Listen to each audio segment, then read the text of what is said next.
Hello everyone, a very warm welcome to all of you. Today we are here with Ankita Mishra, and it is my immense pleasure and I'm absolutely happy and stoked to be here and taking her interview, because sometimes when you have a student, when you have a mentee, where a teacher is more invested in the result and in the preparation of a student, the success of a student means so much more to a mentor, because then it becomes a personal success because you are emotionally invested. So with Ankita, it's not just a relationship of a student and a teacher, because she is also my college junior. We are from NIT Allahabad, that is Motilal Nehru National Institute of Technology. So being both Moti ke Lal, right, it is always an immense pleasure that, because if a person comes from your own college, you feel like that he belongs to the same fraternity, and you are more invested in the preparation, in the success, in the journey of the student. So as far as Ankita's journey is concerned, she'll be speaking about her journey, about her preparation, her twists and the turns. But if we talk about her journey, it was a pretty long journey, because it was Ankita's first attempt. And with lots of, I won't say failures, but with lots of steps you learn every single time, because so there is not actually a failure. So there is too many things to learn from her journey, and we would like all the aspirants who are preparing now for the civil services, people who are taking the first step towards their preparation, and also the candidates who have been preparing for a very long time, to understand how to control the emotions, how to stay focused. And as we always say, that perseverance is the most important thing for success. So she has persevered for such a long time, for 5 years, 5 very long years. And if I count the 6th year where you did not give the attempt, counting that hiccup also, then it was a very long journey. But finally, all's well which ends well. Now she has got rank 169, which is absolutely brilliant. So Ankita, a very warm welcome to you in our interview. So please tell us, I obviously know about you, but please tell the viewers about yourself and about your journey. Okay, so I'm Ankita Mishra. I did electrical engineering from Motilal Nehru National Institute of Technology in 2015. And after that, I worked for 1 year in Mumbai for some time. And then I decided to prepare for UPSC, and I left my job. I gave my first attempt right after I left my job, and I failed to qualify prelims. So this is a mistake that one shouldn't do. One shouldn't appear in this exam unless you're completely prepared. Like, you should be completely prepared and then attempt the exam, because I wasted one attempt by just being impatient probably. I'll add one thing here, because sometimes what students do, they think that in order to see the pattern, sometimes ये दिमाग में होता है कि यार we just need one attempt to qualify. So let's go and give one attempt, right? And that is one very wrong step, because your attempts are very precious. Once an attempt is gone, it's gone forever. And then you'll have to say that, okay, I've given 5 attempts, but practically you have not. So you shouldn't enter into the process without preparation. I completely agree with Sir, because I realized the value of that attempt as my attempts kept increasing. And now I don't have much attempts left to improve the rank. So, and the exam is so cutthroat, like the success percentage is even lesser than 1%. So don't take that risk, and please learn from me and don't take that risk. So my first attempt I gave in, like, complete prepared attempt, was in 2017. I got through prelims. I couldn't qualify mains that year, and I missed by 20 marks. That year I did everything by myself, like even optional I prepared by myself. I was in Ranchi at that time, and when results came out, I saw the result. I thought, okay, I should go to Delhi now and take all the guidance that was available, and I'll definitely get through mains. So in 2018, I appeared again for mains, and I missed it by 2 marks. So that was the lowest point in my preparation. Like, it hurt me a lot, because I'd probably expected that this year would be my year, I'll do it complete. But I ended up not even qualifying mains. So that was little shocking for me. It took little time to get over it. I joined certain classes to keep me focused. But it was like a heartbreak. So I had to overcome it deliberately, tell myself that I don't have to doubt myself. I'll do it again.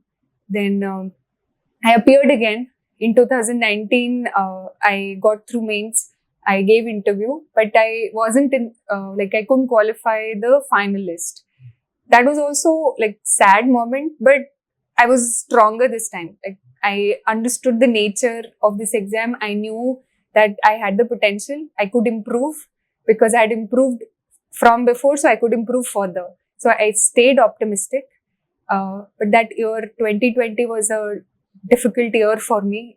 It was a COVID year, and unfortunately, I could not appear that year for prelims, and I was little let down by it, like because I was giving up an entire year now.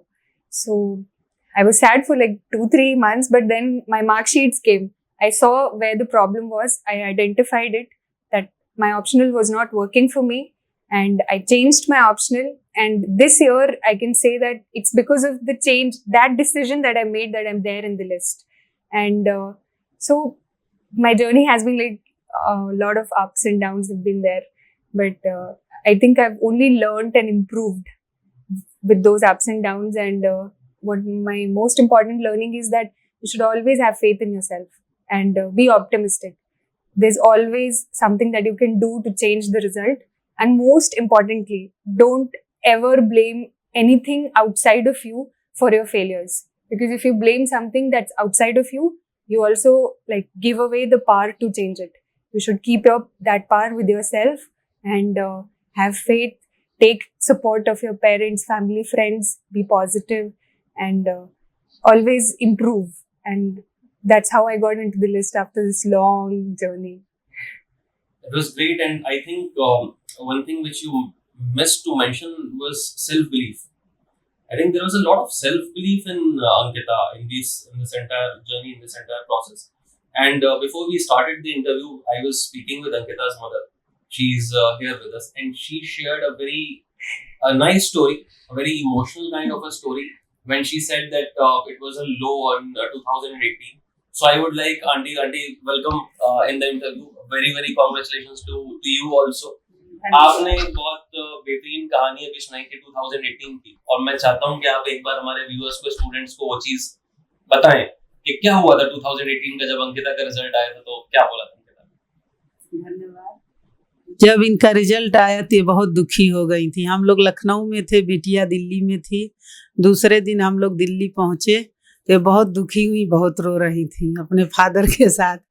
तो उन्होंने इनको बहुत दुलारा, इनको घड़ी gift दिया, और उसी समय इन्होंने लिख के दिया कि पापा मैं करके रहूंगी, एक दिन मैं जरूर करूंगी। और वो सपना बिटिया ने 2021 में पूरा किया। ये इमोशनल स्टोरी थी आंटी के लिए भी, अंकिता के लिए भी, और डेफिनेटली अंकल के लिए भी, जो इस टाइम अभी लखनऊ में नहीं, उनकी पोस्टिंग बिहार में है, तो he is not here with us right now, so we are missing him also. तो हेलो अंकल, ठीक है, अगर आप इंटरव्यू देखें तो आप ये जानिए कि हम आपको भी मिस कर रहे हैं। पॉइंट ये है कि जो अंकिता ने लिख के दिया था कि मैं करके रहूंगी, वो स्लिप आज भी अंकल के पास में है। और sometimes these things feel very kind of के वेरी इमोशनल, क्या जरूरत है, but sometimes when you take a decision very subconsciously, तो जब अंकिता ने ये कहा कि मैं करके रहूंगी, लिख के दिया मैं करके रहूंगी, तो in a very subconscious manner she had decided that she is going to achieve it. And I think that belief you need to have in yourself, that you have got that mettle, that you are going to qualify the exam, because it's a very challenging journey. You don't know about the result, but once you start thinking that you are going to qualify, one day you are definitely going to qualify. So I would like to congratulate Ankita for this, to show that self belief and then staying true to your word, and कर दिखाया, ठीक है, तो बहुत अच्छी और बहुत बड़ी बात है, ठीक है। चलिए, तो now we'll get into the details of the journey, get into the details of the preparation. तो आप मुझे बताइए, we'll start with prelims, then mains, and then every single aspect of it we'll see. So how did you start your preparation for prelims? So because I had a science background, I did not have a lot of social studies knowledge, so I started with the very basic books. I read NCRTs. I finished them with a deadline, like I have to finish all these books in about 1.5 months, and I made my own notes. so that I don't have to read those books again and again. And after that, I joined the ILP program where prelims, mains, and interview, everything is scheduled. So that schedule I followed, and that helped me a lot because every day there were targets to achieve, and there was a little, like, my preparation got into sync, and there were value added notes. So topic wise, I could make notes and update them also with current affairs. Then prelims, one of the most important things is to keep testing yourself. Whatever you're reading, you have to test yourself, and previous year questions are the most important cue. What we do is that we take the papers in the end, like when the exam, 1 month to the exam is left or 15 days are left. At that point, it's very difficult to like reassess what all you have read. But if you keep doing it regularly, you'll find out, like, you're subconsciously, you'll be trained to assess what is important and what is not important. And that's how I used previous year questions, both for prelims and mains. I kept them like right before I used to sleep, I'll do 15 questions of prelims.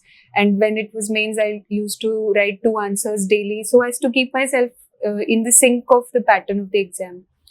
And when for prelims, current affairs is very important, but at the same time, it should not be seen as something dissociated from static books.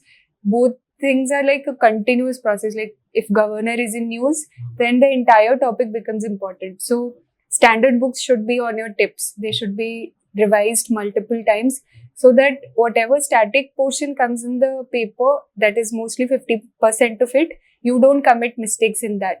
Now, in prelims, one question also matters. If you get one such question wrong, with everybody has got right, you will be out of the list. Right. So you have to keep assessing yourself. Don't get easy questions wrong, and try and get more and more difficult questions right. But in that quest, don't do more mistakes. Like that is something you will have to practice and find out. So with prelims, my basic strategy was to cover the basic books, the standard books, keep updated with the current affairs, and then keep testing myself with the test series. So I qualified prelims in all my attempts except the first one where I was not prepared. And in last attempt, I also qualified for forest services. So prelims was not like, I had little knack for it. It was not a very difficult process for me, but mains was something that I had to work very, very hard on. There is one question which I would like to ask you about prelims, because many of the students, they commit this mistake, and they also have this query. They want to ask this with the toppers. That how many questions on an average were you attempting in the paper? Sir, in all the attempts, I attempted 88 plus questions. So in my last attempt, I attempted the least, which was 88, because I found the paper to be very factual more than logical. So there I did not want to commit a lot of mistakes. But I always attempted 88 to 92 kind of questions, and I got more like 20 to 25 questions wrong. So I was always safely in the list. So my strategy was to always attempt more questions, because there's always, like, even answer keys, you'll not know the right answer. Right. So you need to have buffer of questions. Because there are many questions, this answer only UPSC is able to give. Yes. Right. Even the institutes, even the experts, they have the conflicting opinions of certain questions. Yes, sir. So there are certain things which are not there in your hand. Also, I would like to add one thing, that when you are going to give the exam and you are going to appear in the prelims, आप ये याद रखिए कि you have not taken an oath. कसम खा के आप नहीं जा रहे हैं कि नहीं, I need to mark 100 questions. Okay, so you need to play according to the merit of the question paper. जैसे अंकिता ने कहा कि हाँ, she used to do more than 90, then in the last attempt she marked 88 only because she found that the paper was on the factual side. So if there is something which you don't know, don't try to just attempt it just for the sake of it. So keep it balanced, right? And okay, so like let's move forward. So this was your prelims strategy. Then your biggest hurdle was your mains. So how did you got over that? So essay was always something that I was comfortable with. I scored well also. So that was not a big problem. GS, I scored always like average marks in all the papers. But those average marks never get you in the list. So you have to get something that is above average. So what changes I brought was I downloaded the copies of the toppers. They are there on various platforms. And every day in the morning, I used to write the same question they had written and then compare my answer with the topper answer. So I would find out that what different thing they had done, what I was not doing. If there was some structure that I was not making properly, or there was some content that I was missing, or some fact, like that, just internalized that from various copies. I did that like for 1.5 to 2 months, and then I understood what mistakes I was doing. I was writing a lot. I was not covering more dimensions, which is the most important thing. And I was not prioritizing my answer well. Like I was not writing the most important point, the first point. I did all those changes, and I got decent marks in mains this GS this time, and that got me into the list. So for GS, I did this. Content wise, I like knowledge wise or reading wise, content wise, there was not big problem. Problem was in writing the answer in the well structured manner, and that I did from this activity, that comparing the copies. Then I also had mentorship. So then sir would evaluate my copies and tell me what things I was doing wrong, what things I was doing right. So that with also mentorship, I would like to tell you that Ankita was also part of the Gurukul Program where personalized mentorship is given. So we have a mentor who keeps on checking the answer sheets, keep on telling that, okay, this is where you are going wrong. So that's what she's talking about. Yes, sir. So that was there. But sir, the game-changing point was my optional. I was not scoring well in spite of working very hard on my optional. So when I changed my optional and because I was in state services, so I had to take online classes. I took classes from Enlight IS, Mahesh Sir, and Sir guided me like at every point. So what was your optional? Philosophy was my optional this year, and I took classes from Enlight IS, and Mahesh Sir guided me like he literally hand-held me at every point. And I think it's because of him that my optional marks were one of the best in philosophy, and I got into the list. And I also took classes, certain classes from Ignited Minds also, from Amit Sir. So these were two sources for my philosophy optional. And in nearly 9 months, I was ready with my optional, and I scored decently this time. Then, so this was mostly my mains preparation. Reading was not a big problem because I've read the basic standard books. I covered the current affairs mostly. Only writing was a problem. So I worked on that in this year, and that's how it converted. Then what did you do for your interview preparation once you qualified the mains? When the results came, so for interview, I was here in Lucknow itself for some time, but I went to Delhi for some mock interviews. The mentorship program, Gurukul Mentorship, also has interview mentorship. So Mohan Sir was very instrumental in that. He helped me, he guided me through different types of questions that could be asked, and he took one-on-one sessions. So that was very helpful. And Mahesh Sir of Enlight IS, he helped me in philosophy kind of questions. And most of my interview was actually on philosophy itself. So this is how I prepared. I prepared my DAF thoroughly because I was in the state services. So that was also one important area. So preparation of the DAF is the most important thing because that's how your interview becomes predictable. And current affairs, anyways, we have to do. It's different from mains because mains you have to write elaborate answers and you have to cover all dimensions. But in interview, you have to answer precisely and give your opinion. It has to be your opinion based on all other facts and logic that you've gathered. And of course, demeanor is also one of the things, but that we learn through mock interviews. But I think it's more important to sit back and analyze your own self. Like what are your strengths, what are your weaknesses, how you're going to talk about your journey, your profession, and all that is also very important. So for interview, I focused on these things, and my interview went quite decent also. There's one thing which I would like to ask very, very specifically, and something which most of the students who have been preparing for quite some time would like to know, that in this journey, when you saw that back to back there are failures, right? You are not able to achieve your goal. How did you maintain your emotional intelligence at that point of time? How did you maintain your composure? What helped you?